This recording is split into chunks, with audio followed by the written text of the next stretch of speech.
పట్టిస్తే చాలా బాగా వస్తాయండి. క్రిస్పీగా టేస్టీగా పెసరట్ల టేస్ట్ ఇంకా మరింత రెట్టింపు అయ్యే విధంగా ఉంటుందండి.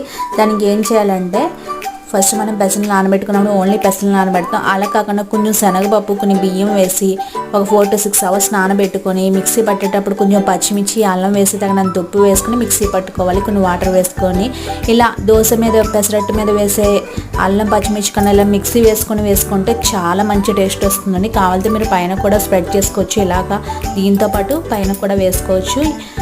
తర్వాత సాల్ట్ 1 సోడా వేసుకొని మనము దీన్ని బాగా మిక్స్ చేసేసి అప్పటికప్పుడు వేసుకోవాలి అంటే వేసేసుకోవచ్చు. లేదు ఒక 5 minutes తర్వాత వేసుకోవాలంటే ఖచ్చితంగా ఫ్రిడ్జ్లో పెట్టుకోవాలండి ఆ 5 minutes. ఎందుకంటే ఆ ఫ్రెష్నెస్ అనేది మిస్ అవ్వకుండా ఉండాలంటే ఖచ్చితంగా ఫ్రిడ్జ్లో పెట్టుకోండి. పులియకుండా 2 days వరకు చాలా ఫ్రెష్గా ఉంటుంది. ఆనియన్ జీలకర్ర వేసుకుని 2 వైపులా ఆయిల్ ఎక్కువ వేసుకొని టర్న్ చేసుకొని దోశ రెడీ చేసుకోవచ్చు. నచ్చిందా? Thanks for watching.